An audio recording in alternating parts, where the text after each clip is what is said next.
예, 안녕하세요.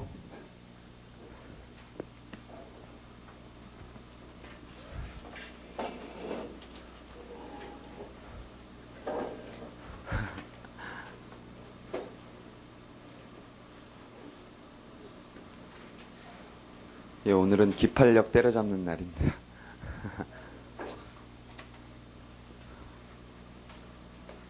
자, 이제 염두에 두실 거는요, 우리가 이제 뭐 책진도대로 지금 나가니까, 시적 범위 좀 이따가 나올 테지만, 시적 범위는 우선 어제 말씀드린 것처럼 맨 마지막 문제라는 거, 맨 마지막, 그러니까 주객관적으로 기칼력 범위 안에 있을 때 문제라는 거, 그거를 염두에 두시고 가시면 돼요. 자, 우선 519페이지에 기팔력 일반이요. 기팔력 의부터 나오죠. 그럼 뭐 다 앞에 필요 없고요. 하나, 둘, 셋, 넷, 다섯째 줄에요. 의 쓰실 일도 뭐 한 줄 정도만 쓰시면 되잖아요. 자, 확정 판결의 판단에 부여되는 구속력 그랬고요. 그것을 기판력 또는 실질적 확정력이라고 그런다. 여기만 줄을 쳐두시고요. 그 다음에 양가로 2번에서요. 둘째 줄 끝에요. 자, 기판력은 소송물에 대해 행한 판단의 효력이다 그랬고요. 당해 소송보다도 후소에서 법원 및 당사자에 대한 구속력으로서 문제된다 그랬고요. 그 정도만 줄을 쳐주시면 되고요. 자, 기판력에 이제 본질이 나오죠. 본질이 나오는데 보시면 이제 실체법설이 있고 구체적 법규설이 있고요. 그 다음에 소송법설이 있고 소송법설 안에 이제 우리가 했던 모순금지설하고 반복금지설이 나와요. 그리고 이제 이시훈 선생님은요, 호문혁 교수님의 모순금지설에 대해서는 쓰시지를 않고 있어요. 대부분이요. 잘 안 쓰고 계세요. 그러니까 우리 이제 학설들이 반복금지설이 이제 주되게 우리 다수설인데 반복금지설은 그 모순금지설을 비판할 때 주로 이제 우리 판례 입장을 비판하는 태도로 그 입장을 대체를 해요. 근데 이제 각각의 경우를 다 알고 계셔야죠. 자, 우선 실체법설은요, 옛날에 있던 견해예요. 옛날에 했던 건데, 물론 좀 아직도 의미가 있긴 하지만, 여러분들이 이거를 답안지에 쓰실 일은 없어요. 자, 첫째 줄에 보시면은요, 자, 이제 기판력의 본질이 뭐냐에 대해서, 이제 이 실체법설은요, 판결은 당사자 간의 실체법상 권리관계 변동이래요. 실체법상 권리관계를 변동하는 것. 그게 키워드예요.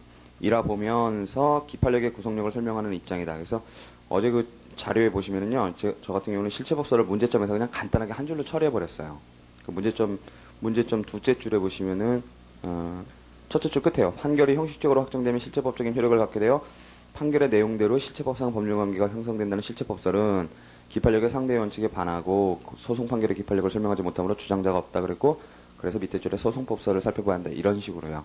그러니까 안 쓰셔도 되고요. 쓰실 때도 이렇게 간단하게 처리해버리시면 돼요. 실체법설 주장자가 없고요. 자, 그 다음에 두 줄 내려오시면 끝에요. 종래에 존재하고 있던 권리라 하여도 재판에서 인정 안 되면 그 권리는 없는 거고요. 재판의 확정과 동시에 소멸되고, 그 다음에 존재하지 않았던 권리라도요. 재판에서 인정되면 그 권리 관계가 발생된다. 이렇게 보는 거고요. 그러니까 실체법상 권리 관계가 바로 변동되는 거라고 이렇게 보는 거죠. 그러니까 소송법하고 실체법하고 별개로 보는 게 아니라 바로 연결된다고 보는 거예요. 옛날에 그러니까 실체법상 당사자 개념하고도 연관이 있겠죠.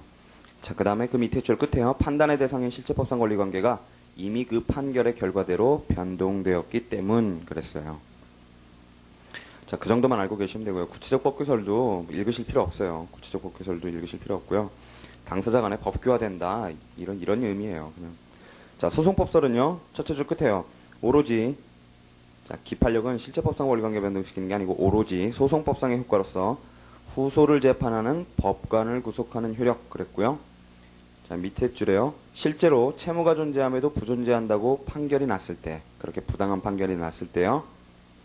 네, 그때 실체법설은 채무가 소멸된다 그랬잖아요. 그렇지만 밑에 줄에 보시면은 그럼에도 채무자가 변제한 경우에 비체 변제가 이렇게 된다. 그런 게 이제 실체법설인데 그 밑에 줄에 보시면은요. 소송법설은 자, 그런 판결이 채무가 존재함에도 불구하고 부존재한다고 판결이 났을 때 소송법설은 소송상 다툴 수 없을 뿐이지 채무는 아직 있는 것이며 존재하는 것이며 채무자가 변제하면 채무 본지에 따른 변제가 된다. 이 정도만 줄을 쳐주시면 돼요. 그러니까 뭐 실체법설은 거기 비교하는 거니까 안 쳐주셔도 되고요. 자, 그래서 그게 이제 모순금지설하고 반복금지설하고 이렇게 나뉜단 말이죠. 그래서 모순금지설에서는요. 자, 셋째 줄에요. 당사자는 반사적으로 후소에서 전소와 모순되는 내용의 판결을 구하는 것이 금지되며, 그러니까 모순 판단이 금지된다는 거고요. 다만 전서와 같은 내용의 본안 판결을 구할 수 있을 뿐이다 그랬고요. 이게 원래 이제 출발점이란 말이죠. 모순금지설의. 자, 두 번째 패러그래프 첫째 줄에요. 승소 판결을 받은 경우에 원고가 그 두 번째 패러그래프를 다 묶어버리세요. 묶어버리셔서 이거 판례 모순금지설이에요. 승소 판결을 받은 경우에 원고가 같은 신소를 제기하는 것은 이미 권리보호를 받았음에도 불구하고 이를 다시 구하는 거니까 권리보호이익의 흠 그랬고요. 밑에 줄에 그래서 소각화를 해야 한다 이랬고요. 자, 승소 판결을 받은 경우에요. 승소 판결에다 박스 쳐놓으시고요. 그 다음은요. 그러나 패소 판결 박스 치시고요. 패소 판결을 받은 때에는요. 밑에 줄에 원고가 신소를 제기하면 전해 판결 내용과는 모순되는 판단을 해서는 아니 되는 구속력 때문에 전소 판결 판단을 원용해서 청구 기각 판결 이렇게 나간다는 거예요. 그러니까 판례 모순금지설이죠? 판례 모순금지설이에요. 그래서 밑에 줄에 판례와 일부 학설이 따른다 그랬는데 요거는 판례만이고요. 판례만 동그라미 쳐놓으시고요. 홍문혁 교수님의 모순금지설은 다르고요. 자, 그 다음에 그러니까 홍문혁 교수님의 모순금지설을 보충을 해놓으셔야 돼요. 여기다가. 자, 그 다음에 자, 비판은요. 넷째 줄에요. 자, 우선 실체법설 비판이 나오죠. 실체법설은 기판력이 소송 당사자 간에서만 미치는 것을 설명하지 못한다. 왜냐하면 실체법설에 의하면 모든 판결은 형성 판결이어야 하는데 따라서 당사자 아닌 제3자에게도 그 효과가 미쳐야 한다라는 거예요. 그러니까 아까 우리 실체법설은 실체법상의 권리관계를 직접적으로 변동시키는 효과를 갖는다 그랬단 말이에요. 기판력이라는 게. 기판력의 본질에 대해서요. 그렇다면 결국은 그게 형성 판결 아니에요. 그렇죠? 실체법상 권리관계 바로 변동시켜버리니까 그게 형성 판결이라면 형성 판결은 기본적으로 그 변동되는 권리관계에 대해서 제3자들도 전부 존중해야 될 의무를 갖는단 말이죠. 그렇다면은 기판력의 상대요를 설명을 못한다는 거예요. 즉 뭐냐면 당사자끼리만 기판력이 발생하는 것을 그래서 작용하는 것을 설명을 못한다는 거예요. 그 점에서 문제가 있다는 거고요. 그 다음에 551페이지 두 번째 패러그래프 보시면은요. 이제 모순금지설에 대한 비판이 나오는데요. 자, 아까 말씀드렸다시피 호문혁 선생님에 대한 비판은 없단 말이죠. 그러니까 이걸 나눠가지고 하나는 호문혁 선생님에게 그 비판으로 보고 하나는 판례 비판으로 이렇게 나눠서 좀 우리가 좀 볼 필요가 있어요. 자, 모순금지설은 첫 번째요. 승소 원고가 다시 같은 소송물에 대해 후소를 제기하면 소의 이익이 없다 하여 소를 각하하여야 한다고 하지 전과 같은 내용의 승소 판결을 해야 한다고 해석하지 않는다. 이는 기본 입장과는 일관성이 없는 취급이다. 자, 이게 모순금지설 전반에 대한 판례든 학설이든 간에 모순금지설 전반에 대한 비판이 될 수 있겠죠. 출발점하고 달라지는 거예요. 그래서 이 부분을 묶으셔서 그 호문혁 선생님에 대한 비판이라고 이렇게 간주를 해버리세요. 그래서 학설의 모순금지설 비판이다 이렇게 써놓으시고요. 슬래시를 딱딱 그신 다음에요. 그 밑에 부분을 이제 판례에 대한 비판으로 생각하시면 돼요. 그러니까 판례 입장은 뭐예요? 승소 판결 받았을 때하고 패소 판결 받았을 때하고 달리 취급하는 거잖아요. 근데 그럴 건덕지가 없는데 왜 그렇게 하느냐 그러는 거예요. 그래서 둘째 줄에요. 그 밑에 줄에요. 패소 원고가 다시 같은 소송물에 대해 후소를 제기했을 때는 소의 이익이 없다고 하지 않고 전과 같은 내용의 판결 즉 기각 판결을 해야 한다. 이렇게 본단 말이죠. 그래서 밑에 줄에요. 결국 전소와 같은 소송을 제기한 경우에 승소자에게는 이익이 없고 패소자에게는 이익이 있다는 설명인데 이것은 매우 기이하다. 이게 판례 비판으로 되면 돼요. 이 부분이요. 그러니까 책에 이제 이순 선생님이 호문혁 선생님을 염두에 안 두시고 쓰시기 때문에 우리가 만들어서 창출해내야 돼요.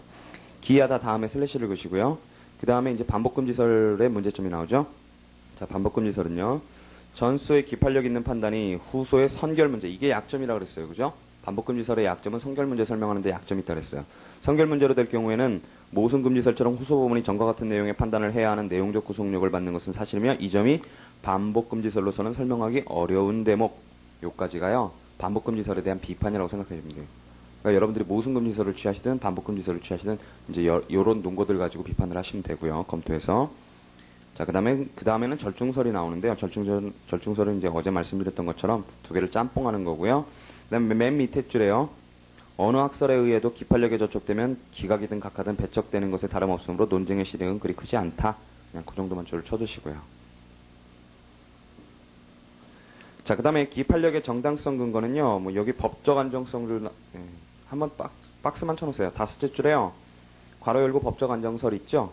그러니까 법적 안정성 유지하기 위한 거다. 거기다 박스를 쳐놓으시고요. 거기서 하나, 둘, 셋, 넷, 다섯 줄 내려가셔서 절차부장설이 있어요. 절차부장설에 그냥 박스를 쳐놓으시고요. 다른 읽으실 필요 없어요. 그냥 딱 보면 아시잖아요. 그죠? 넘어가시고요. 생각컨대부터만 줄을 치시면 돼요. 그래서 4번 들어가기 전에요. 하나, 둘, 셋, 넷, 다섯, 여섯째 줄. 밑에서 여섯째 줄에 생각컨대 하는 부분 있죠? 생각컨대 거기서부터는 줄을 치시면 돼요. 법적 안정성, 소송경제 요청, 함께 절차 보장 다 짬뽕하자는 거죠. 당사자의 자기 책임에서 그 근거를 찾는 것이 옳지 않을까 생각된다. 이원설 그랬고요. 그러니까 우리가 절차 보장이라는 얘기 많이 해왔어요. 지금까지. 그렇죠?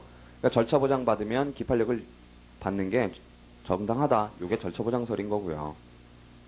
그러니까 한 번 났던 판단에 대해서 또 뭐 판단을 구하거나 뭐 이러는 것은 좀 부당하다. 소송경제적으로도 부당하다. 그래서 그게 안정성에도 반한다는 게 법적 안정성설이란 말이죠. 그러니까 결국은 이런 뭐 이론적인 논의에 불과하고 우리는 이제 요거를 그냥 짬뽕해서 같이 갖고 가면 돼요.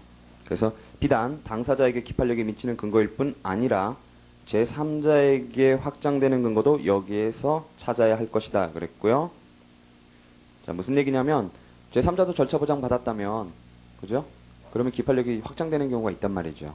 이제 그걸 얘기하는 거예요. 예를 들어서 이제 뭘 염두에 두고 계신 거냐면 채권자 대의 소송을 염두에 두고 계시는 거예요. 그러니까 알면 기판력 받죠. 알면 채무자가 채권자 대의 소송의 기판력을 받는단 말이에요. 알면 채무자가 받는데 우리는 이제 다수설 판례가 그렇게 가잖아요. 다수설 판례가 그걸 염두에 두고 계시는 거예요. 자, 그래서 그 뭐 밑에 줄은 됐고요.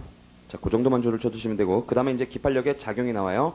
자, 이게 기판력의 객관적 작용 범위에 관한 문제라 그랬어요. 여기 앞에 나오기는 하지만 기판력의 객관적 작용 범위에 들어갈 문제이고요. 한번 그 문제점만 한번 보세요. 문제점만 보시면은요. 줄은 치시 마시고요. 기판력은 전수에서 확정된 권리관계가 후수에서 다시 문제되는 때 작용하는데 전수 소송물과 같은 후소 제기가 허용되지 않는 것, 동일 소송물이죠. 그 다음에 반가로 위에는 전수 소송물에 관한 판단은 후수에서 성결 문제가 된 때, 성결 관계죠. 그 다음 모순 관계가 있는 때에는 후수에서 전수 판단과 다른 주장을 하는 것을 허용하지 않는 작용을 한다. 그러고서 각주 3번을 보시면은요. 그게 바로 이제 모순 관계에 관한 판례거든요. 자료를 보시면은요. 7페이지에 있어요. 93-524888네요.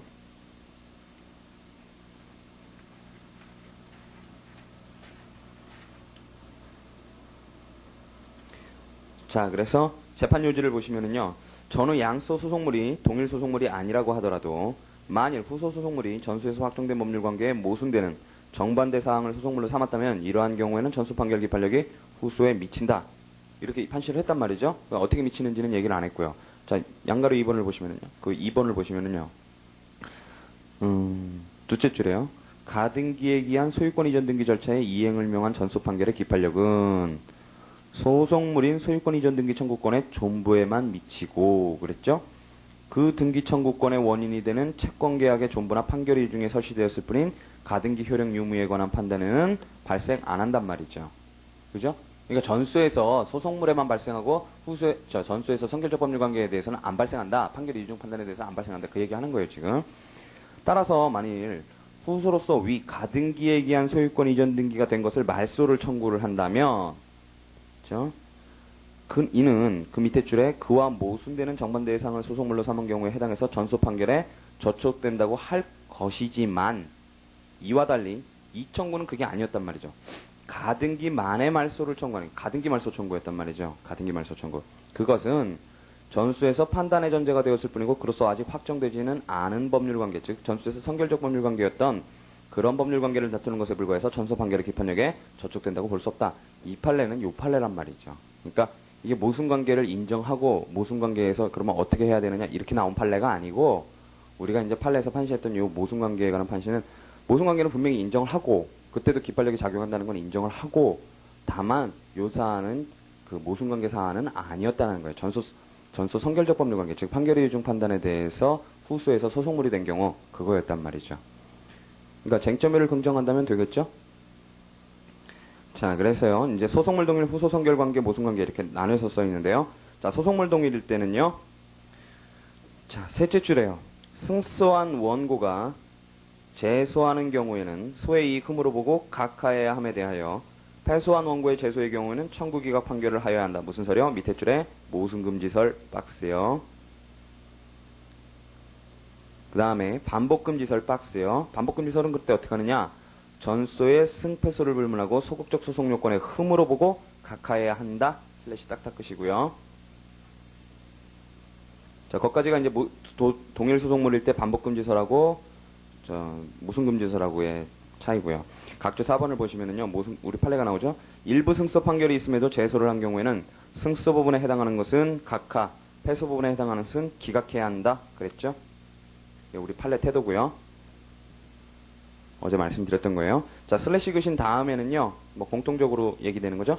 다만 기판력 있는 판결이 있어도 여러 번 나왔던 거예요. 판결 원본 멸실, 판결 내용의 불특정, 시효 중단을 위해서 다른 적절한 방법이 없을 때, 요때는 예외적으로 신소가 허용된다. 요거 꼭 줄을 쳐놓으시고 주의를 하시고요.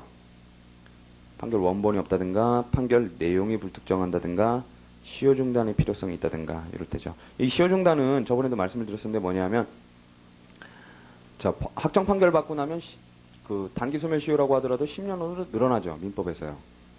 시효 기간이 10년으로 늘어난단 말이에요. 그러면은 앞에서 예를 들어서 대여금 청구를 했었는데 그 대여금 청구가 확정 판결이 났어요. 승소 판결이 났는데 그럼 집행을 해서 받았어야 될 거 아니에요. 근데 못 받았단 말이에요. 어떤 사유로든 못 받아서 10년이 다 가고 거의 뭐 이제 내일 모레면 거의 10년이 돼요. 근데 그랬을 때 그러면 소를 제기를 하면 원고가 다시 똑같은 대여금 채권을 구하는 청구를 하면 원래는 소송물이 동일하잖아요. 그죠? 소송물 동일하고 당사자 동일하니까 기판력이 저촉돼야 되는데 이때는 뭐 별다른 방법이 없잖아요. 다시 시효 중단을 위해서 소재기를 인정해 주는 수밖에 없단 말이죠. 그러니까 사실은 권리보호 이익이 인정되는 경우예요. 권리보호 이익이 인정되는 경우고요. 허용되면 앞서 본 바이다 그랬고요. 거기까지만 줄을 쳐주시면 되고요. 그 다음에 후소의 선결관계가 나와요. 자, 전소 소송물이 후소에서 선결적 법률관계가 되었을 때 이 문제죠. 예를 들어서 소유권 확인 판결을 받았는데 후소에서 소유권에 의해서 등기말소 청구가 들어갔다. 그랬을 때 이게 바로 선결관계란 말이죠. 자, 이 선결관계에 있어서는 견해 대립이 없다 그랬고요. 다만 반복금지설은 설명하는 데 있어서 약점이 있다라는 거고요. 자, 첫째 줄 보시면은요. 후소가 전소와 소송물이 동일하지 않아도 전소의 주문에서 판단된 기판력 있는 법률관계가 주문에서 판단된 기판력 있는 법률관계요. 즉 소송물이죠. 후소의 선결관계로 되는 때에는 후소의 선결 문제로서 기판력을 받아 후소의 법원은 그와 모순되는 판단을 할 수 없다. 선결관계 효 박스 치시고요. 그래서 뭐 쉽게 말해 그렇게 나오는데요. 밑에 줄에 괄호 안에요. 그러나 전소의 판결 이유에서 판단된 선결관계는 후소에 미치지 않음을 주의. 거기도 줄을 쳐두시고요. 이거는 이제 구별하실 수 있죠? 달라요. 그쵸? 그러니까 발생 자체가 안 한다는 얘기예요. 그죠? 전소에서 선결적 법률관계가요. 그 얘기고요. 자, 그래서 거기 그 다음 패러그래프예요. 이해가 나오죠? 소유권 확인 청구, 그러고서 확정 판결 이렇게 나오고요. 밑에 줄에 소유권에 기한 목적물 인도 청구 또는 이전 등기 청구 이렇게 나왔을 때 요게 예고요. 그래서 밑에 줄에 보시면 그때 다른 판단하는 것은 기판력에 저촉된다 그랬고요. 자, 각주 2번을 보시면은요. 80-1020은 채무부존재 확인의 판결은 그 채무부존재를 원인으로 한 등기말소 청구에 미칠 수 없다 그랬어요. 이것도 선결관계가 된 거죠. 왜냐면 실질적으로 따져보면 이 채무부존재 말고도 다른 원인을 통해서도 등기가 유효해질 수가 있단 말이죠. 그러니까 그런 실질적 필요성이 있는 거예요. 실질적 필요성은. 그 다음에 얘들이 쭉 나오는데요. 그 옆에, 그러니까 다섯째 줄에요. 또 갑을 간의 이전 등기 청구에 대해서 기각 판결이 확정되었는데 뒤에 밑에 줄에요. 갑이 그와 같은 의뢰 의무를 존재를 전제로 해서 그 이행불능을 원인으로 을에게 손해배상 청구를 하는 것. 그것도 역시 안 된다는 거고요. 다만 성결 문제 한도 내에서 전소의 기판력 있는 판단에 구속되어 이를 전제하여 심판을 해야 할 뿐 소각합 판결을 해서는 안 된다 그랬고요. 그 다음에 또 얘가요.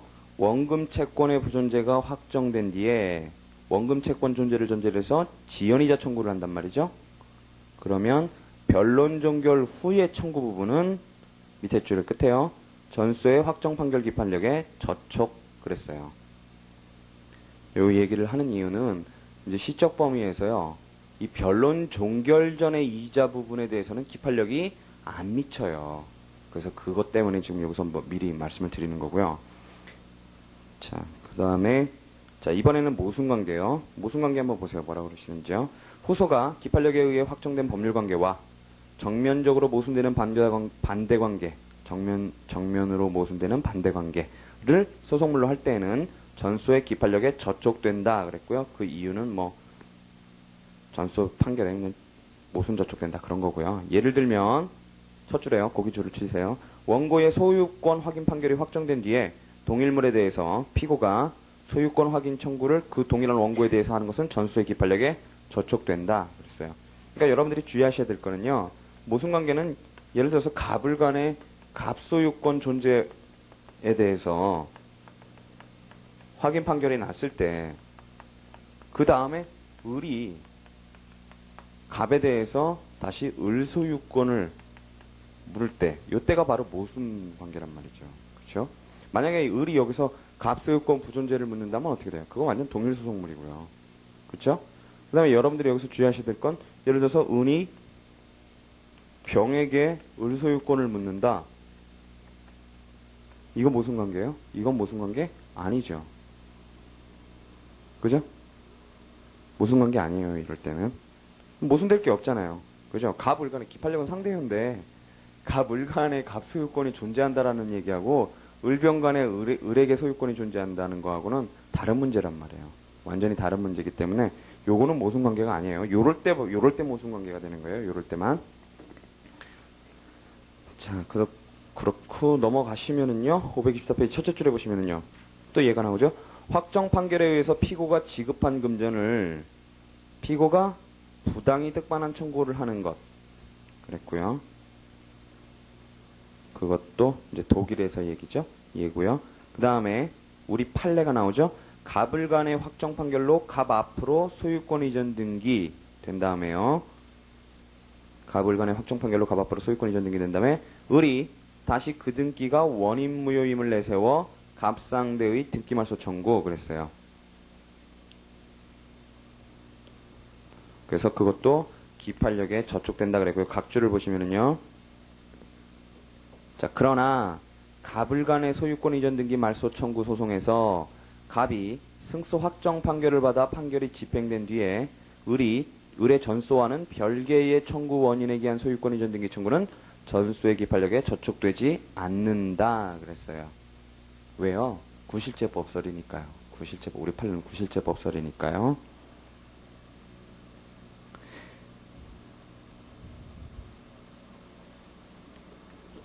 그래서 소송물이 다르다는 거죠. 거기서는요. 그 다음에 그 예는 그 다음 예는 안 보셔도 되고요. 작용의 모습에서요. 자, 그래서 요거를 정리하는 얘기들이 나와요. 하나, 둘, 셋, 넷째 줄에요. 끝에 소송물이 동일한 경우에는 자, 전자가 발현되고 그랬는데 전자는요. 불가쟁력을 얘기하는 거예요. 그러니까 다툴 수 없다라는 거고 후수의 성결관계가 되는 때에는 후자가 기능을 발휘하는데 근데 후자는 불가반 그러니까 판단에 구속되는 것 요 기능을 발휘한다 이렇게 돼 있는 거예요. 근데 별로 중요한 얘기 아니겠죠. 그냥 뻔한 얘기예요. 뻔한 얘기고. 그래서 거기 줄은 치지 말고 한번 보세요. 모순금지설은 후자를 강조하는 것임에 비해 반복금지설은 전자에 치중하는 입장이기도 하다. 그러나 소극적 작용과 적극적 작용의 관계는 서로 배척하기보다는 상호 보완적인 관계다.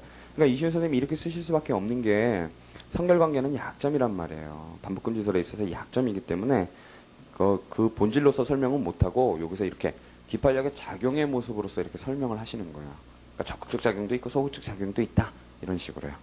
자, 그다음 기판력의 쌍면성은요. 첫째 줄만 줄을 쳐주시면 돼요. 기판력은 승소자에게 유리하게 작용할 뿐 아니라 불리하게도 작용함을 말한다. 그랬고요. 얘는 줄 치지 말고 보세요. 을 상대로 가옥 소유권 확인 청구하여 승소한 갑이 을로부터 가옥 철거와 대지 인도를 청구당한 경우에 그러니까 을은 토지 소유자고 갑은 지금 가옥 소유자예요. 근데 가옥 소유권을 확인을 받아서 이긴 다음에 다시 그래서 토지 소유자로부터 아유 내 땅에서 나가라 그럼 네 건물 맞으면은 나가라 그랬을 때 딴 말 못한다는 거죠.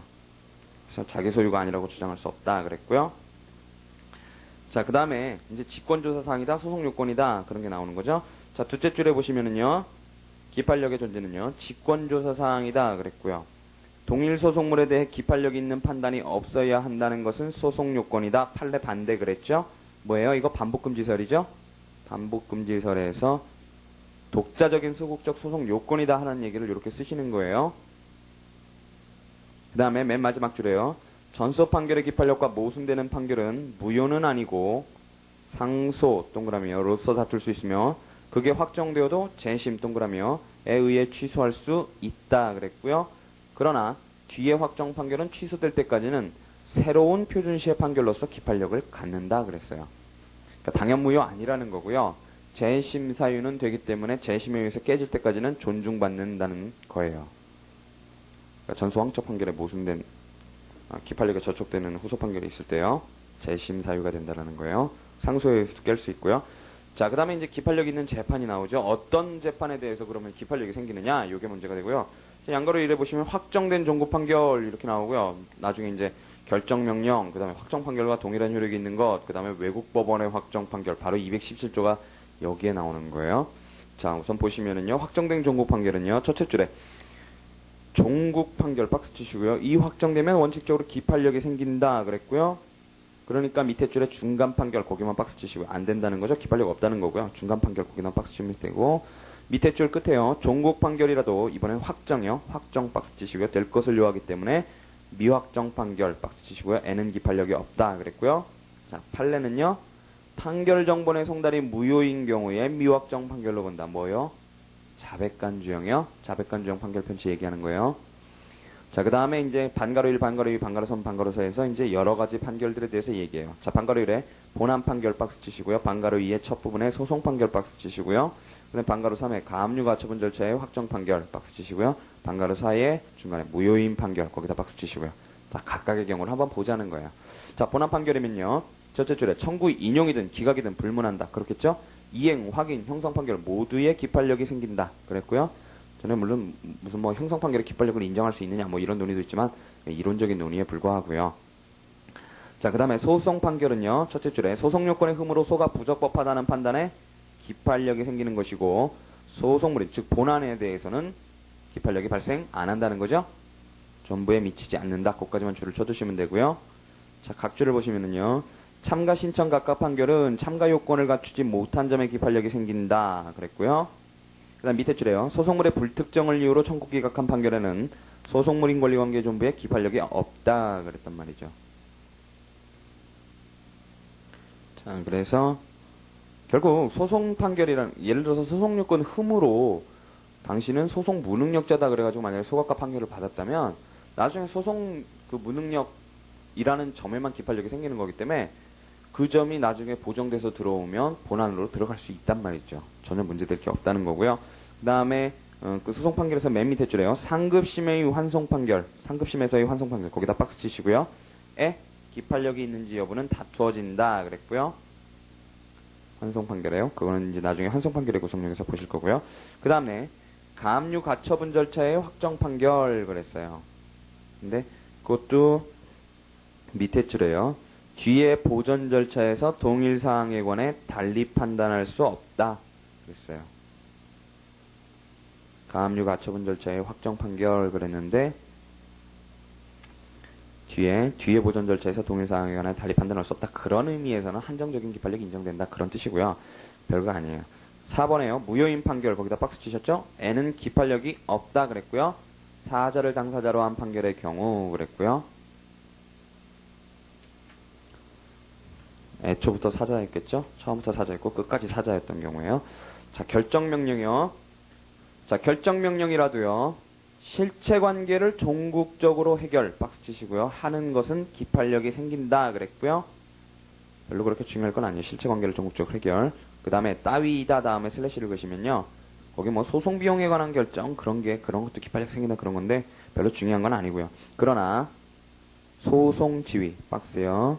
에 관한 결정명령이나 밑에 줄 집행정지 결정 박스 치시고요. 은 기판력이 없다 그랬고요.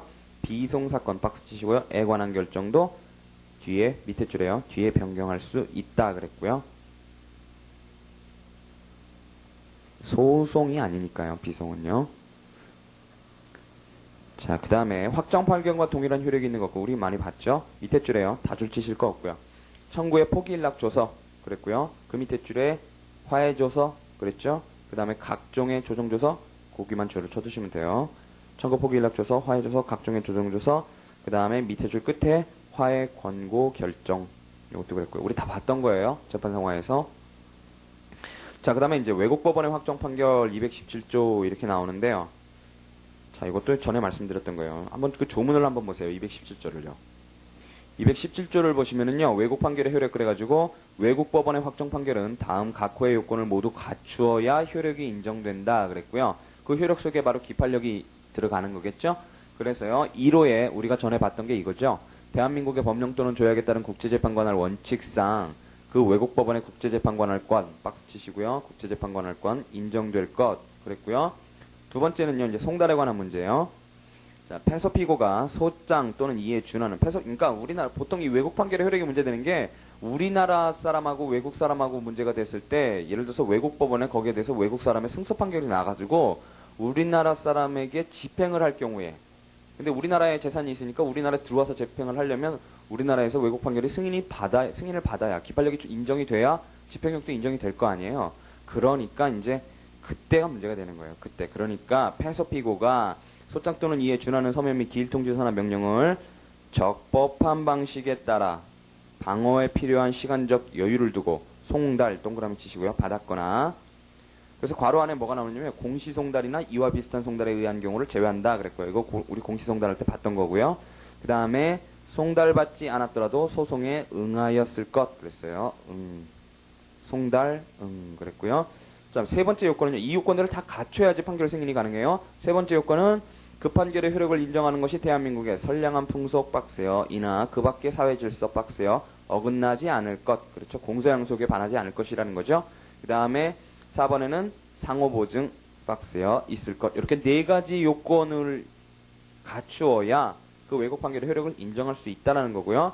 자, 책을 보시면은요. 첫째 줄에 외국 법원의 확정 판결은 우리나라에 승인될 수 있으면 기판력이 생긴다 그랬고요. 따라서 같은 소송을 국내에서 제기하면 기판력에 저촉되어 부적법하게 된다 그랬고요. 자, 그 다음에 이제 네 가지 요건, 신법에서 이렇게 새로 정리한 네 가지 요건들이 하나, 둘, 셋, 넷 쭉 나오는 거예요. 점 1, 점 2, 점 3, 점 4요. 자, 그래서 점 1은 둘째 줄까지가 요건이죠. 우리나라의 법령조약에 따른 국제재판관의 원칙상 그 외국 법원이 당해 사건에 대해 국제재판관할권을 갖고 있을 것. 제일 중요한 말은 국제재판관할권이죠. 그 다음에 밑에 줄에요. 다만 국제사법 2조에서 밝힌 국제재판관할에 관한 원칙 수정력 주시설과 같은 입장 그랬고요. 이건 우리 앞에서 다 봤던 거예요. 그렇죠? 그래서 이거 간단하게 처리하시는 거고요. 자, 그 다음에 점이에요. 패소 피고가 소장, 기일, 통지서 등 절차 개시 문서를 적법한 방식에 따라 방어에 필요한 시간적 여유를 두고 송달을 받았거나 송달 못 받았어도 응소했을 것. 이게 두 번째 요건이죠. 법전 그대로예요. 자, 그래서 첫째 줄에요. 기일 통지서만이 아니라 소장까지도 적법한 방식에 의한 송달을 받을 적법성 박스 치시고요. 적법한 방식에 의한 송달을 받을 적법성, 그 다음에 방어에 필요한 시간 여유를 두고 송달을 받은 적시성 박스 치시고요. 적법성과 적시성 둘 다를 요구한다는 거죠. 두 가지를 모두 갖출 것을 요구했다. 따라서 공시송달이나 이와 비슷한 송달은 제외한다 그랬고요. 자, 밑에 줄 끝에요. 송달이란 보충송달이나 우편송달이 아닌 그죠? 통상의 송달 방법에 의한 송달을 의미하며 교부송달이죠. 또 적법한 것이라야 한다 그랬고요. 그 밑에는 안 보셔도 되고요. 취지랑 국법신법 비교하는 게 나오고요. 그 다음 점 3에서는요. 외국 법원의 판결을 인정하는 것이 선량한 풍속 그 밖의 사회질서에 위반되지 않을 것 그랬고요. 그 줄에 우리나라에서 이혼 청구 기각의 확정 판결을 받은 뒤에 외국 법원에서 이혼 판결을 받은 경우 그랬어요. 그 얘만 줄을 쳐두시면 되고요. 그 다음에 상호보증 나오는데요. 상호보증이 뭐냐 그랬더니 외국이 우리나라의 확정 판결의 효력을 인정하는 조건 거기다 괄호를 쳐보시고요. 외국이 우리나라의 확정 판결의 효력을 인정하는 조건 괄호를 치시고요. 또 괄호를 치세요. 우리나라가 외국의 확정 판결의 효력을 인정하는 조건 요거 둘을 비교 형량할 때 대등하거나 적어도 앞에 요건이 뒤에 그것보다 관대한 경우를 말한다 그랬어요. 그러니까 외국하고 우리나라하고 서로 대등한 조건 하에서 판결을 승인하거나 아니면은 적어도 외국이 우리보다 더 관대해야 된다. 이런 거고요. 좀 야갔죠? 자, 그 다음에 이제 기판력의 범위가 나오는데요. 어제 말씀드린 것처럼 이 책 순서가 좀 바뀌어야 된다 그랬어요. 그렇죠? 하지만 이제 책 진도는 우선 시적 범위부터 나가요. 자, 어제도 잠깐 시적 범위에 대해서 말씀을 드렸는데요. 시적 범위라는 게 결국은 무슨 말이냐면 결국은 어떤 시점에 그러니까 우리 소송물에 관한 판단에 기판력이 발생한다 그랬죠. 소송물에 대한 판단에 기판력이 발생하는 거예요. 기판력, 이미 판단한 힘, 그게 발생하는 건데, 그러면 도대체 그 소송물인 권리관계는 이렇게 시간적으로 쭉 연속된단 말이죠. 그랬을 때 과연 어느 시점에 그 소송물인 권리관계의 존부 판단에 그 구속력이 발생하는 것인가? 요게 바로 시적 범위예요. 그러니까 우리가 보통 얘기하잖아요. 변론 종결시 또는 무변론 판결이라면 판결 선고시가 그때가 표준시가 된다라고 그러는데, 그 시점에 예를 들어서 소유권 확인 판결이 났다 그러면은 소유권이 그 시점에 그 갑과 을 간에서 갑한테 존재한다라는 점, 거기에 기판력이 발생한다는 거예요. 그 시점에 있다라는 거예요.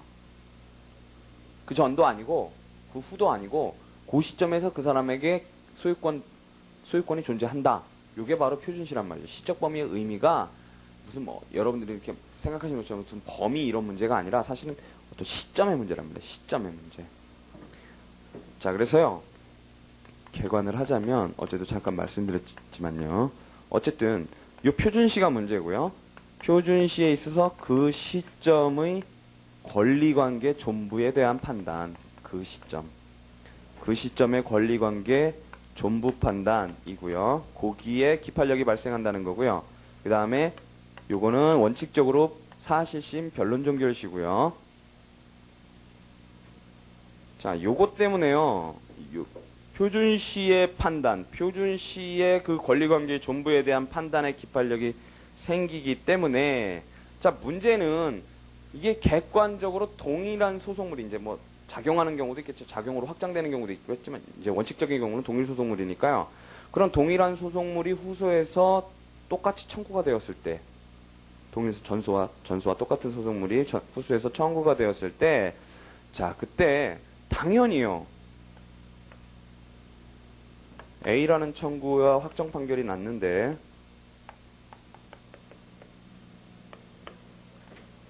B라는 소를 제기했단 말이죠. 근데 요거하고 소송물이 같아요. 근데 요럴 때 바로 요게 기판력에 저촉된다라는 거는 그러니까 개념 본질적으로요. 사실은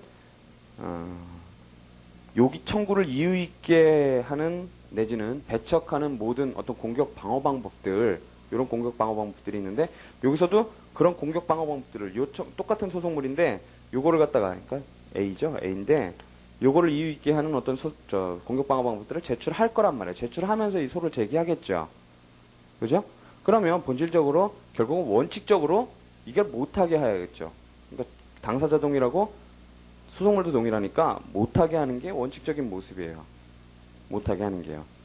그래서 결국은 이게 실권효다 그러고서 사실은 써있지만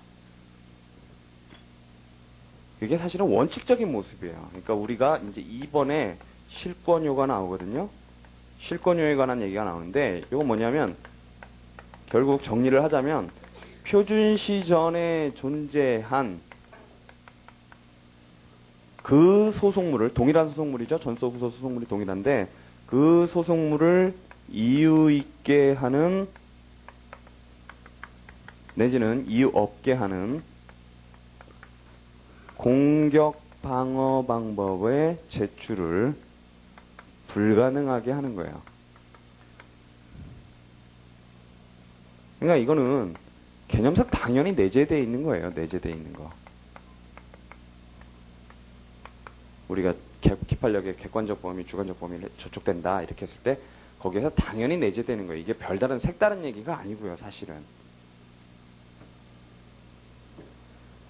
자, 여기서 조금 문제되는 게 뭐냐면요. 그러면 실권되는 범위가 그러니까 후수에서 제출 못하는 범위가 원래는 다 제출 못해야 될 거 아니에요. 그 동일한 소송물에 대해서는 다시 판단을 못 구하는 거니까.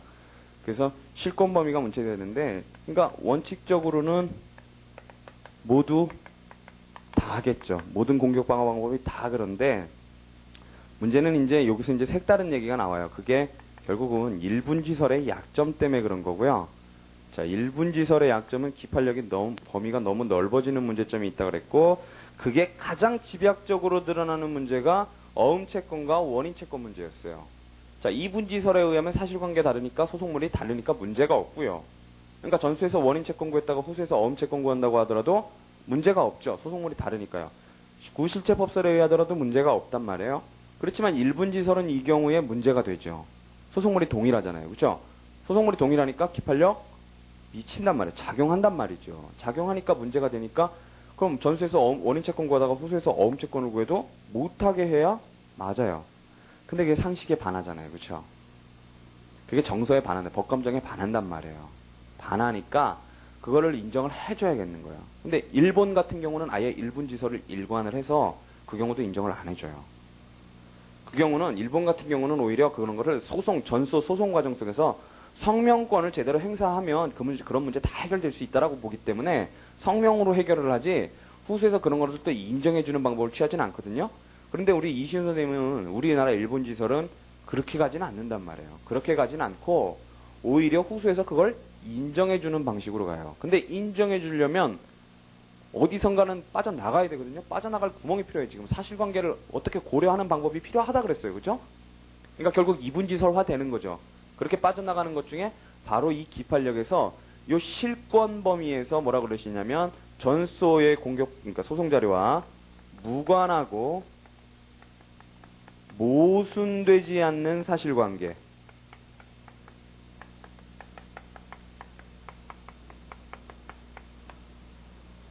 요거는 실권 안 된다 이렇게 봐요. 이시훈 선생님이요. 여러분 이 얘기 많이 들어보셨죠? 무관하고 모순되지 않은 사실관계. 근데 이게 지위가 어디에 주소가 어디에 박히는지는 여러분들이 자꾸 생각을 못 하시는데요. 이게 이거예요. 실권 범위에서 원래는 실권 돼야 될 거예요. 원인 채권 다음에 어음 채권 구하는 경우. 실권 돼야 되는데 여기서 이제 예외적으로 빠져나간다라는 거예요. 무관하고 모순되지 않다. 원인 채권. 그러니까 예를 들어서 매매 계약을 체결했던 그 사실관계하고 그 대금과 관련해서 어음을 수수했던 그 사실관계하고는 무관하고 모순되지 않는 사실관계라는 거예요. 그래서 사실은 여기서 사실관계를 고려해서 기판력에서 빠져나가주는 거예요. 소송물 이론에서는 같다 그래놓고 이렇게 나가는 거고요. 자, 그 다음에 자, 표준 시점, 그 시점의 권리관계 존부 판단에 대해서 기판력이 생기는 거기 때문에요. 결국은요. 그럼 표준시 전의 권리관계는 어떠냐? 당연히 구속력 없고요. 그 다음에요. 표준시 후에 그 권리관계에 대해서는 어떠냐? 여기도 당연히 기판력이 없어요. 구속력이 없단 말이죠. 근데 그게 어떻게 연결되느냐? 우리 5번에 보시면은요, 표준시정 권리관계 그러고서 나와요. 그러고서 결국 뭘 생각하시면 되냐면요, 요게 아까 원본 채권하고 변론종결 후가 아니라 변론종결 전 이자 채권을 구하는 경우, 그러면 전수에서 원본 채권이 없다라고 기각 판결을 받았는데, 후수에서 그 표준시 이후가 아니라 표준시 전의 이자 채권을 묻는 경우에 원래 이게 지금 성결관계란 말이죠. 성결관계인데 그 기판력이 작용해야 된단 말이에요. 그런데 표준시 전의 권리관계에 대해서는 기판력이 작용을 안 한단 말이에요. 그러니까 기판력이 없다, 발생 자체를 안 한단 말이죠. 그 전의 권리관계에 대해서. 그러니까 이 경우는 본안 들어가서 있다고 해도 무방한 거예요. 표준시 전에 이자 있었다라고 판단을 해줘도 괜찮은 거예요. 이게 표준시 전의 권리관계에서는 요거 한 가지만 예를 알고 계시면 돼요. 요거만 알고 계시면 다른 건 필요 없고 개념하고 얘만 알고 계시면 돼요. 자, 그 다음에요. 표준시 후의 권리관계 요것도 문제인데요. 이게 알고 보면은요. 첫 번째 나오는 게 3번에 관한 문제예요. 3번. 3번에서 사정변경 그렇게 나오는데 그게 무슨 사실자료였던 사정변경처럼 이렇게 써있지만 사실은 그게 뭐냐면 권리관계에서 변동이 일어나는 거죠. 권리관계에서 사정변경이 일어나는 거고요. 요때도 동일한 소송물처럼 보이지만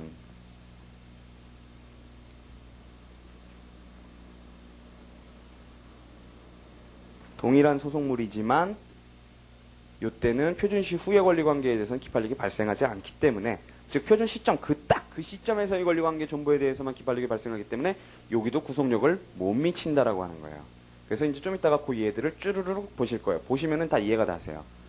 요게 주소가 여기라는 거고요. 주소가 여기고, 그 다음에 요것과 관련해서 문제가 되는 게 6번에요.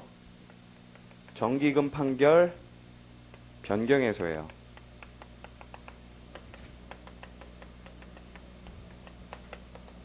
자, 요것과 관련해서 문제된다라고 하는 거는요, 하나의 전제가 필요한데요.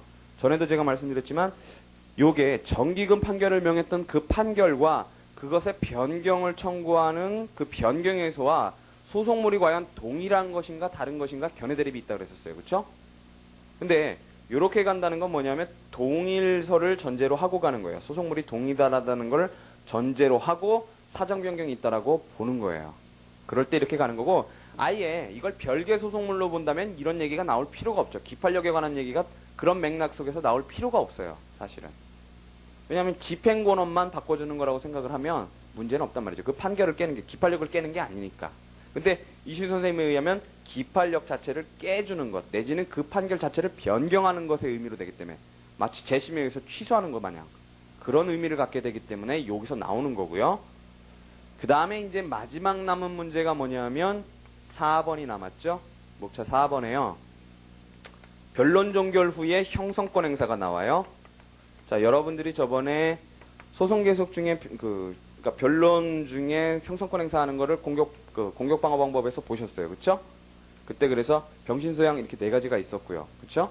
이번에는요. 이 문제는 뭐냐면 변론 종결 후에 형성권 행사인데 요게 왜 문제가 되느냐면 보세요. 형성권이라는 게 결국 예를 들어서 해제라든가 취소라든가 상계라든가 결국 요거거든요.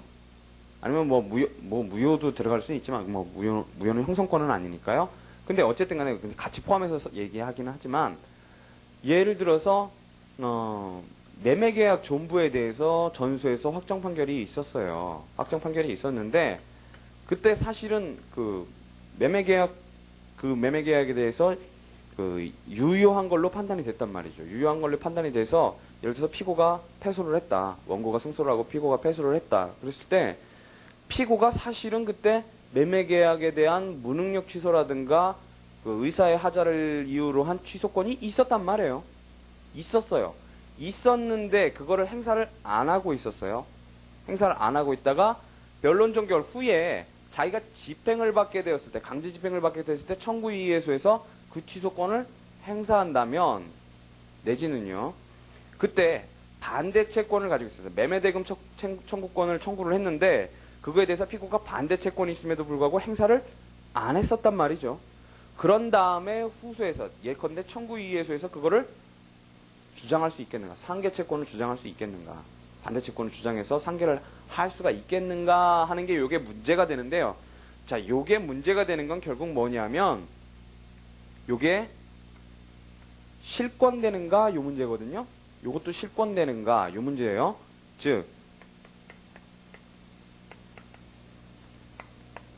실권되는가 요 문제와 한계선상에 있는 게 사실은 요 3의 문제와 한계선상에 있는 거예요. 그러니까 권리관계의 변동,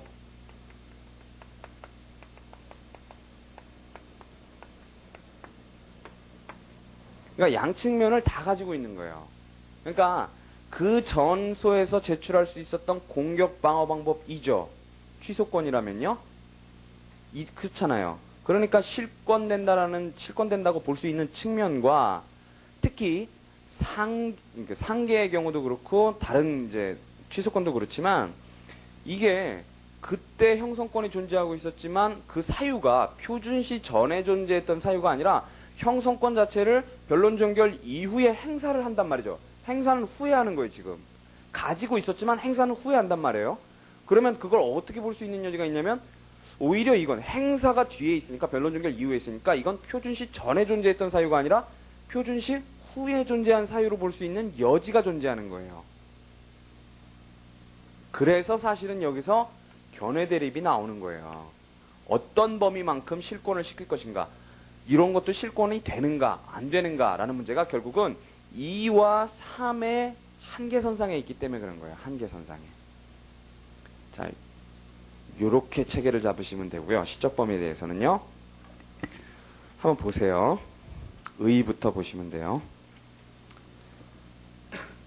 528페이지 첫째 줄에요. 자, 기팔력이 생기는 판단이 어느 시점에 있는 권리관계의 존부, 박스요. 어느 시점에 있는 권리관계의 존부에 관한 것인가? 요게 바로 표준시의 시적 범위의 문제고요. 그 줄 끝에요.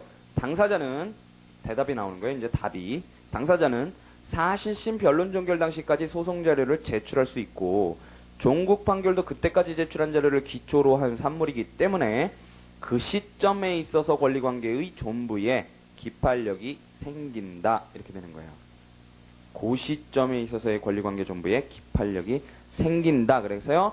따라서 사실심 변론 종결시 박스 치시고요. 가 기팔력의 표준시예요. 다만 밑에 줄에요. 다만 무변론 판결 박스 치시고요. 얘 경우는 변론 없죠? 표준시가 변론 종결시가 아니라 선고시 박스 치시고요. 가 된다. 그랬고요. 슬래시를 딱딱 끄시면은요. 자, 그게 원칙적인 얘기들이고요. 따라서요. 논리적으로 기팔력은 이 표준시 현재의 권리관계의 존부의 판단 그랬어요. 표준시 현재의 권리관계의 존부의 판단에만 생긴다는 거고요. 그렇기 때문에요. 표준시 이전 박스요. 은 물론 표준시 이후 박스요. 의 권리관계를 확정하는 것은 아니다 그랬어요.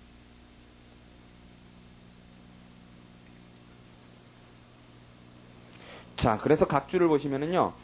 복직시까지 정기적으로 임금지급 이행 판결의 경우 변론종결 후 부분은 변론종결시를 기준으로 한 확정된 권리관계라고 할 수 없으므로 그 부분의 집행배제를 구하는 소에서 종전판결 변론종결 전에 발생한 정년퇴직이라는 사유를 들어도 기팔력에 저촉되지 않음 그랬어요. 지금 판단을 구하는 것 자체가 지금 변론 종결 후의 권리관계의 판단을 구하고 있는 거예요. 그리고 그런데 그랬을 때 사유를 그 전 사유를 제출해도 상관없다는 거죠. 상관없다는 거고요. 자, 그 다음에요. 이제 하나하나 보세요. 표준시 전에 존재한 사유, 실권요, 차단요. 그런데 이거는 사실 뭐 별도로 목차를 잡을 것도 아니고 당연히 그 개념 내재적으로 본질적으로 들어가 있는 거예요. 예를 들어서 우리가 일원설에 의할 때 갑이 을한테 소유권 확인의 소를 제기를 하면서 자기의 권리 취득 원인 사실을 매매로 주장했단 말이죠. 에? 갑이 을한테요.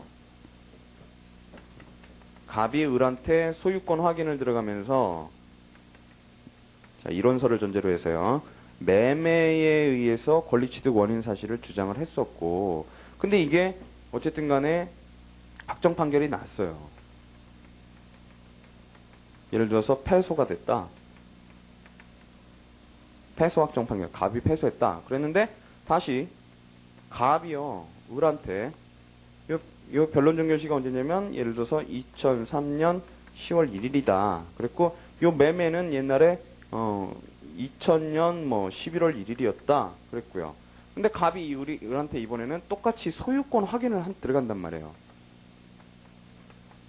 근데 이번에는 시효 취득을 근거로 해서 들어가요. 근데 시효 취득이 이후에 뭐 벌어진 시효 취득이 아니라 2000년 12월 1일 날 시효 취득을 했었다라고 들어간단 말이죠. 우리가 이런 시간 말고 우리가 원칙적으로 기팔력 저촉될 때 된다 안 된다 따질 때 뭐 봐요? 당사자 동의를 하죠, 지금. 소송물도 동의를 하죠. 이론설에 할 때요. 소송물에 동의를 하단 말이에요. 그렇죠? 그러니까 이거는 당연한 거예요. 요거를 근거로 해서 소유권 확인, 공격 방어 방법에 불과하니까 제출 못한다고 하는 거예요. 그러니까 제출 못한다라는 데 의미가 있다기보다는 사실은 이게 기팔력에 저촉된다라는 데 의미가 있는 거예요. 그러니까 사실은 너무나 당연한 거예요, 이게. 별개의 목차로 이렇게 딱 잡혀져 있지만. 근데 하여튼 요런 거를 갖다가 실권효라고 부른다는 거죠. 요렇게 제출 못한다는 거를. 사실자료 공격 방어 방법 측면에서 봤을 때 못한다는 거를 그거만 딱 집어가지고 그거를 실권효라고 부른다는 거예요. 근데 사실은 당연한 거죠. 당연한 거예요. 그죠? 이분지설에 의하면 어때요? 아예 소송물이 달라버리잖아요. 그러면 객관적 범위에서부터 빠져나가 버린단 말이에요. 자, 그러니까 실권료가 이제 뭐 적극적인 의미에서 적극적으로 실권료의 개념이 케이스에서 문제가 될 일은 거의 없어요. 오히려 실권료라면 우리가 좀 전에 말씀드렸던 요 문제예요. 형성권 행사. 요 문제가 오히려 케이스에서 뜰 수는 있어도 요게 적극적인 의미에서 직접적으로 문제가 될 수는 없어요. 거의. 자, 그래서요. 자, 둘째 줄에요. 당사자는 전수의 표준시 이전, 변론 종결시 전에 존재했으나 그때까지 제출하지 않은 공격 방어 방법, 즉 사실자료 증거자료에 제출권을 잃는다. 따라서 그 뒤에 당사자는 후소로 제출하여 전수에서 확정된 권리관계와 다른 판단을 구할 수 없다. 그랬고요. 뭐예요? 전수에서 확정된 권리관계 그거하고 그러니까 말이 그러니까 명확하게 써져 있지는 않은데요. 그래서 오해를 불러일으켰는데 결국은 그 얘기예요. 동일한 소송물에 대해서 딴 얘기하지 말아라는 거예요. 그 다음에 밑에 줄을 보시면은요. 끝에 이런 기판력의 작용을 실권료 또는 차단료라 한다 그랬고요. 밑에 줄에 과실이 있든 없든 불문이다 그랬어요. 뭐에 대해서요? 소송자료 제출을 못한 데 대해서요. 과실이 있든 없든 당연히 불문이겠죠. 그 다음에 각주 4번은 무시하시고요. 자, 그 다음에 이제 무슨 얘기가 나오냐면 이해가 나오는 거죠. 이해가 나와요. 보세요. 반가로 이래요. 첫째 줄 끝에요. 소유권 확인 박스 치시고요. 청구에서 패소당한 원고가 변론 종결 전에 주장할 수 있었던 다른 취득 원인 사실 지금 요거 나오는 거죠. 취득 시효 완성 사실이요. 요거를 주장한다든가. 그 다음 토지 인도 소송 박스 치시고요. 에서 소유권이 없음을 이유로 패소당한 원고가 변론 종결 전에 주장할 수 있었던 원고에게로 그 변론 종결 이전에 소유권이 환원된 사실 그거를 들어서 각기 같은 소를 제기하면 당연히 전수 기판력에 저촉되겠죠. 그죠? 소송물이 다른 게 아니란 말이에요. 아니란 말이죠. 그러니까 여러분들이 생각하셔야 될 건 뭐냐면 이 기판력의 시적 범위라는 게 출발점은 실권료부터 얘기가 나오지만 사실은 이 실권료는 기판력의 그 주객관적 범위 당연히 동일하면 당연히 안 된다라는 그거에 그냥 내재되어 있는 것일 뿐이고 사실은 우리가 시적 범위를 얘기하려는 거는 안 되는 걸 되게 하려고 그럴 때 한 거란 말이에요. 그죠? 그러니까 주객관적으로 동일함에도 불구하고 되게 하려고 할 때 우리 재소금지에서 권리보호 이익처럼 안 되는 걸 되게 하려고 할 때 필요한 거지 이게 안 되게 하는 거는 너무나 당연한 거란 말이에요. 원래 그거를 잊지 마세요. 그거를 자, 그래서 자, 각조 5번을 보시면은요. 2분지설 중 1관설은 소유권 확인에서에서도 그 취득 원인이 다르면 소송물이 달라지므로 전수의 기판력은 후소에 미칠 여지가 없다 하여 반대이다. 당연하죠? 소송물이 달라지니까요. 그래서 이 얘기가 여기 이렇게 나오는 거예요. 나오는 거고. 자, 그 다음에요. 자, 이번에는 이제 반가로 2번에 바로 우리 1분지설의 약점이 나오는 거예요. 어느 범위의 사실관계가 실권되느냐? 이렇게 나와요. 어느 범위의 사실관계가 실권되느냐? 이렇게 나오고요. 자, 그래서요. 거기서 하나, 둘, 셋, 넷, 네 줄 내려가시면은요. 끝에 표준시 전에 존재하는 사실로서 당사자가 제출하지 않은 사실 전부가 모두 실권유예 제재를 받을 수는 없으며 왜요? 이유 없어요. 제출하지 않은 사실을 토대로 같은 청구 취지의 소송을 제기할 때라도 어느 때나 기판력에 저촉된다고 할 수는 없다. 이렇게 가신단 말이에요. 그래서 그 근거로 앞에서 왜 그러냐 이렇게 근거를 대시는 걸 뭐라 그러냐면 변론주의에 의해서 심리되는 소송 절차에 있어서는 당사자가 제출한 사실 자료만 판결의 기초로 되므로 그 줄은 치지 마세요. 변종 시에 당사자가 제출한 소송 자료 한도에서 소송물인 법률 관계가 원고에게 귀속되는지 여부를 가릴 수밖에 없게 된다. 이랬어요. 그러니까 요걸 가만 그 생각을 해보세요. 우리가 이분지설 그때 소송물 이론하면서 이분지설 얘기를 할 때 그때 심판의 대상과 변론주의 그 얘기를 했었어요. 그죠? 심판의 대상과 변론주의 그 얘기를 했었는데 이시현 선생님이 슬슬 그 얘기를 끌고 오시는 거예요. 원래 기판력 소송물이 동일해야 된단 말이에요. 근데 지금 왜 어떤 범위에 있어서는 실권 안 되는 사실자료도 있을 수 있다라고 얘기를 하시느냐 하면 그래도 당사자가 그때 전수에서 그 판결의 기초로 될 수 있었던 것은 주장했던, 제출했던 그런 사실자료, 증거자료만 그것만 고려되어 있으니까 그래서 그거하고 좀 무관하다면 인정이 돼야 되지 않겠는가 하면서 이렇게 끌고 들어오시는 거예요. 이게 살짝끔.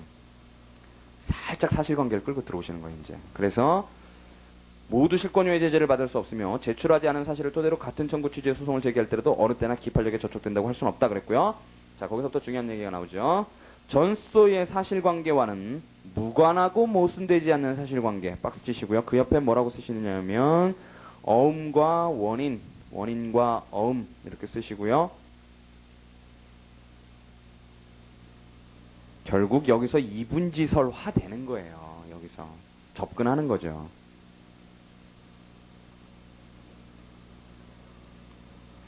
이면 실권유예 예외로서, 거기 실효권이라고 나오는데 잘못 나온 거죠. 실권유예 예외로서 기판력에 의해 차단되지 않는다 이런 거 하는 거예요. 판례는요, 동그라미, 전수에서 제출하지 않는 사실 중에서 공격 방어 방법인 사실은 차단되지만 청구 원인을 구성하는 사실관계 확인에서는 예외로 하고, 사실관계는 변론정 결전에 발생한 것이라도 기판력에 저촉되지 않는다. 그래서 마치 이시훈 선생님은 우리 판례도 나처럼 무관하고 모순되지 않는 사실관계는 시적 범위에서 실권이 안 되는 것처럼 본다라는 취지로 쓰시는 것 같잖아요. 그게 아니고 판례는 구실제법서를 취하기 때문에 당연한 거란 말이에요. 당연한 거를 써놓으신 거예요. 당연한 거를. 그러니까 마치 나하고 똑같다 이렇게 하시면서 쓰시는 것 같지만 그게 아니라는 거예요. 그러니까 그 옆에는 소송물이 다르다 이렇게 써놓으시면 돼요. 한번 보세요. 방가로 3번에요. 각주 3번에요. 다 갖춘 취득 시 완성을 원인으로 소유권 이전 등기 청구의 경우에 점유가 전수에서는 대물 변제받아 시작했다고 하고, 자, 후수에서는 증여를 받아 시작했다고 할 때 이것은 공격 방법의 차이다 그랬어요. 근데 요거는 뭐 고예는 아니고요. 공격 방법인 사실은 차단되지만 그거에 대한 각주죠. 요거는 이제 권리 취득 청구권 규범이 똑같은 경우죠. 요거는 아예 똑같은 경우니까 요거는 당연히 안 되는 거고요. 안 되는 거고, 그다음에 그러니까 그 부분 판례는 하고 시작되는 그 세 줄은요. 옆에다가 꼭 그 옆에는 소송물이 다르다 이렇게 써주세요. 소송물이 다르다. 그래서 안 되는 거예요. 그래서 확인해서는 예외라 그러는 거잖아요.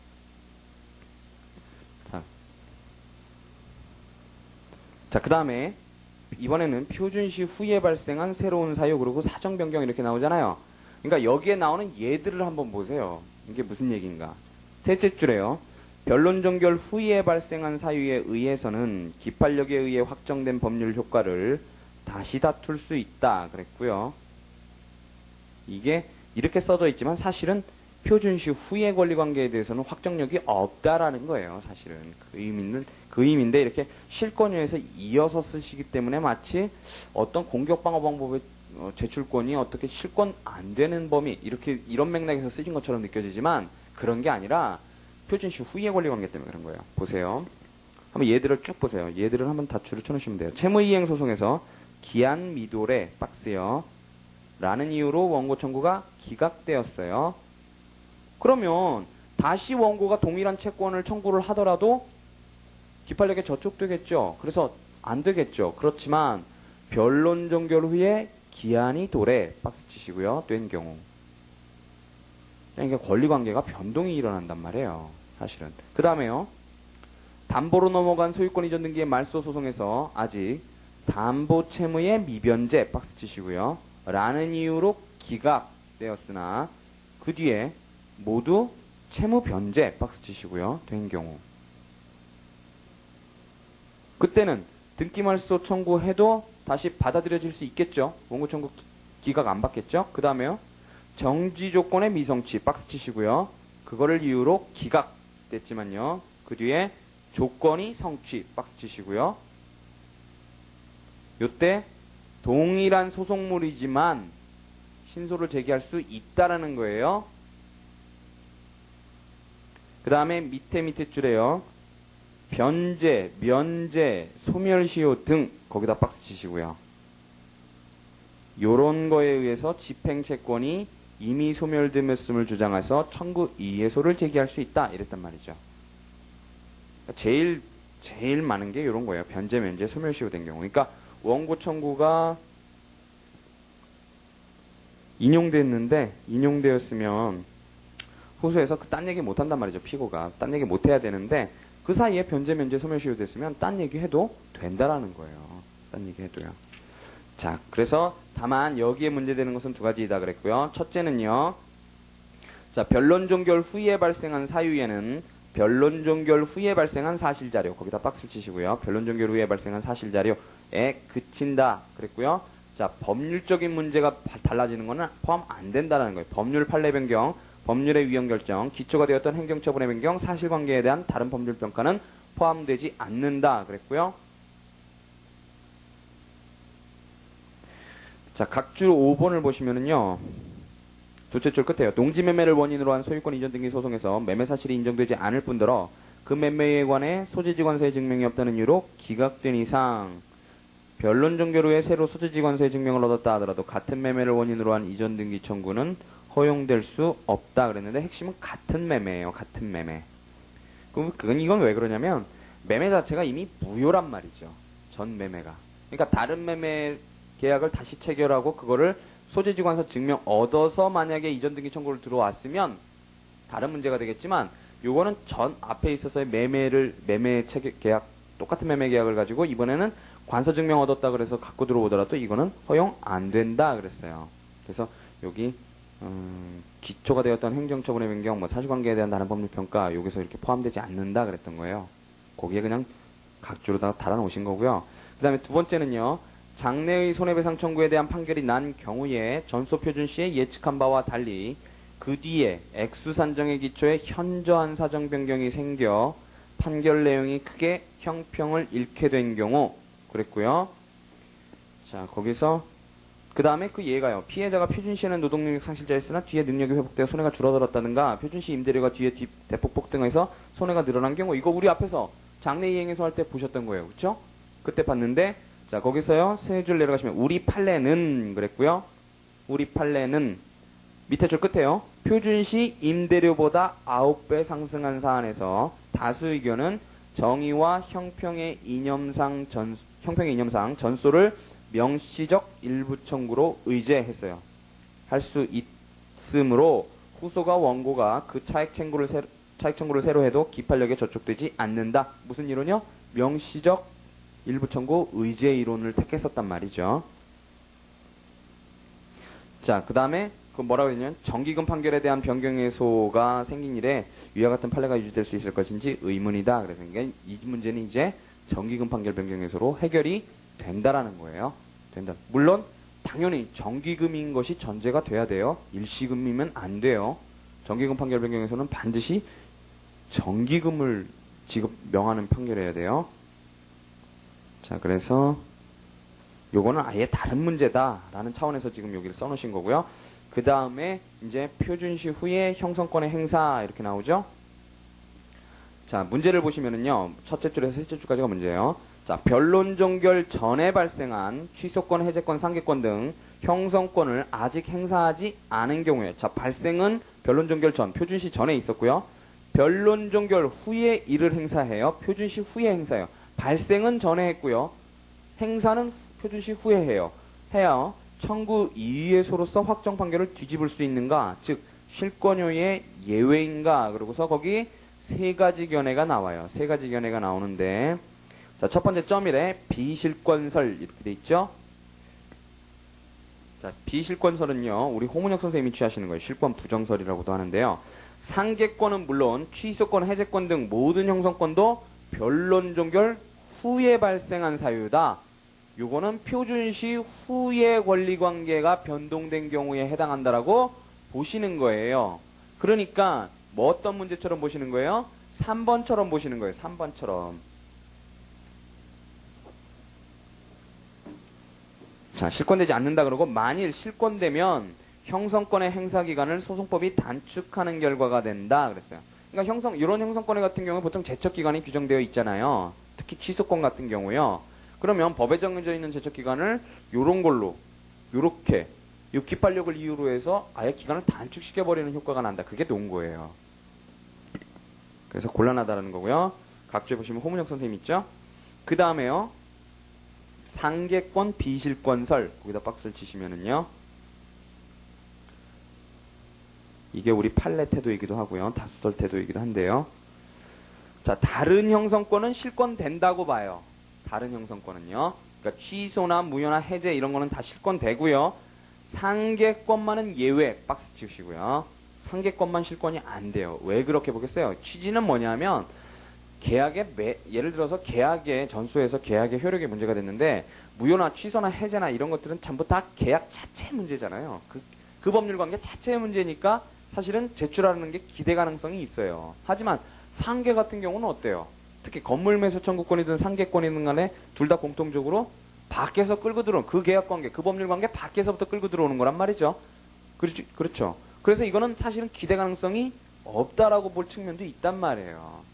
그러니까 이거는 또 출혈적인 거고 그 자체 문제가 아니라 출혈적인 거란 말이에요. 딴 거 갖고 끌고 들어와서 해주는 거기 때문에 요거는 그래서 달리 보려고 하는 게 이렇게 잠재적으로 내재되어 있는 거예요. 그래서 상계권만은 예외로서 변론 종결 전에 상계권이 있다 하여도 변론 종결 후에 행사하였으면 상계권의 전부를 알았든 몰랐든 변론 종결 후에 사유이기 때문에 실권하지 않는다 그랬어요. 변론 종결 후에 사유 박스 치시고요. 요거는 3번으로 보는 거죠. 아예 상계권만요. 그게 알았든 몰랐든 그 얘기를 왜 넣느냐면 삼설 때문에 넣는 거예요. 절충설. 이시훈 선생님 태도 때문에요. 자, 그 다음에 밑에 줄 끝에요. 원래 반대채권과 소구채권에 대한 분쟁이 별개의 분쟁임. 박스 치시고요. 임에 비추어. 논거가 그거예요. 표준시 후에 반대채권 행사를 일체 못하게 막는 것은 피고에게 가혹 그랬고요. 하며 또 행사 시기를 자 상계 같은 경우는 그 행사 시기를 만이란 말이죠. 상계적상이 있으면 그 후에 상계권자 만이란 말이에요. 상계권자의 자유에 맡긴 실체법 취지에도 반함을 든다. 그랬어요. 이런 게 논거고요. 상계권 비실권설이고요. 그 다음에 3설은요. 절충설은 자 다 원칙적으로 다 실권되고 상계권은 실권이 안 되긴 하는데 그런데 상계권도 실권될 때가 있다라고 하는 거예요. 상계권이라고 해서 무조건 안 되는 게 아니라 그것도 나눠봐야 되는데 알고서 이를 행사하지 않은 경우 상계권이 있음을 알고서 전수해서 이를 행사하지 않은 경우에는 실권되지만 몰랐을 경우에는 실권 안 된다. 요게 이시훈 선생님 절충설이에요.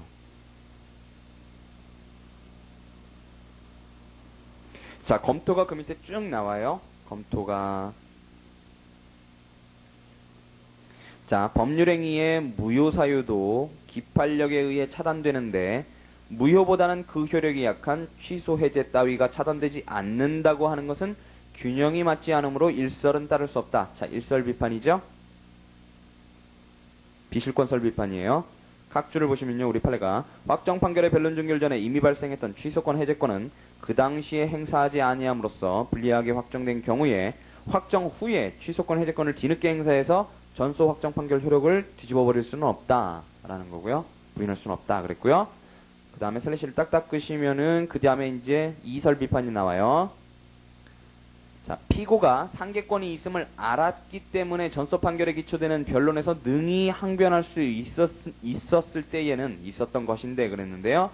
그때까지도 비실권된다라고 보면 밑에 줄에요. 기판력 사상에 반하며 절차의 집중 촉진을 위해서나 신의치계 견지에서도 바람직하지 않다. 요게 이설 비판이에요.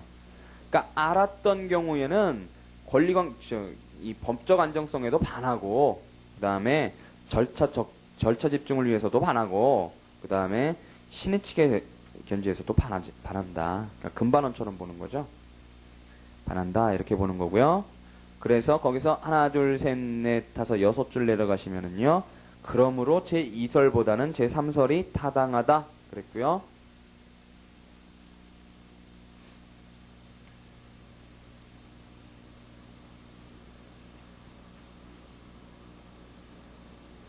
그 다음에 독일 얘기 나오고 밑에 줄에요. 자, 표준시 전에 행사하지 않은 지상권자 임차인의 건물 매수 청구권 박스 치시고요. 요것도 상계처럼 봐야겠죠? 상계권에 준하며 어느 때나 실권되지 아니하며 확정 판결 뒤에 청구 이의의 사유로 삼을 수 있다고 보는 견해가 있으나 판례처럼 보는 거죠? 상계권 비실권설처럼요. 모르고 행사하지 않은 때로 절충설이죠? 한정함이 옳을 것이다 그랬고요. 자, 그 견해는 이설처럼 보는 견해가 이제 강현준 교수님 그 각주에 나오죠? 판례도 나오고요. 임대인이 임차인 상대의 토지 인도 및 건물 철거 소송에서 임차인이 패소 확정을 받았다고 하여도 건물 철거가 아직 집행되지 않은 이상은 전수에서 행사하지 아니한 건물 매수 청구권을 행사하여 별수로서 임대인에 대해 건물 매매 대금의 지급을 구할 수 있다. 그랬어요. 그러니까 상계권이 비실권 되는 것처럼 건물 매수 청구권도 비실권 된다라고 보는 거예요.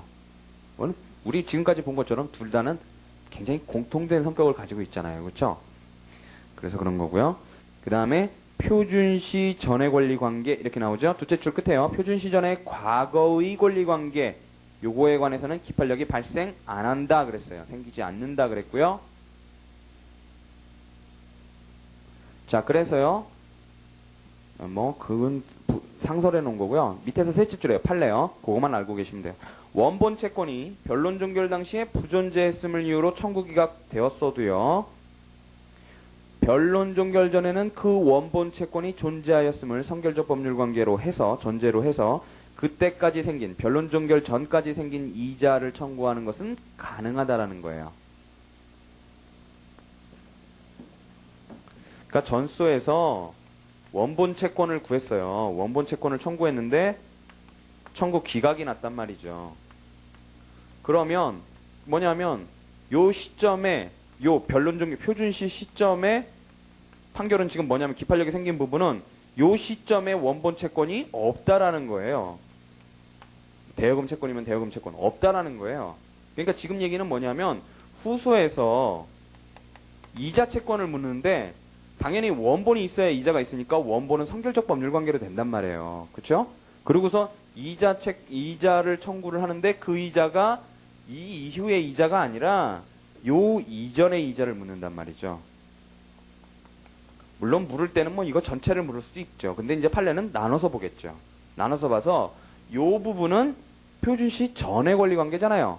그러니까 지금 원본이 이 시점에서 존재하지 않는다는 건 확정이 됐어요. 그러면 원본이 이 시점에도 존재하지 않는다는 건 확정 안 된단 말이에요. 기판력에서. 그러니까 요거를 전제로 해서 요 전에 원본이 존재했음을 전제로 해서 요때 이자 청구를 하는 거는 자 원래는 이게 동일 소송물이라면 원본 채권이 전소 소송물이 후소의 선결 문제로 되니까 이게 없음을 전제로 해서 이자 청구를 판단을 들어가야 될 거 아니에요. 선결 문제로 된 거니까. 선결 관계니까요, 지금. 근데 그게 아니라 이것 자체가 이거하고는 다르다는 거예요. 이 원본 자체가 이 원본에 대해서 생긴 판단하고는 다른 문제이기 때문에 있다고 인정할 수 있다는 거예요, 판단에서. 없다고 할 수도 있고, 있다고 할 수도 있고, 어쨌든 구속은 안 받는다라는 거예요. 구속은 안 받고, 그래서 그거에 따른 이자 청구를 하더라도 기판력에 당연히 저촉되는 것은 아니라는 거예요.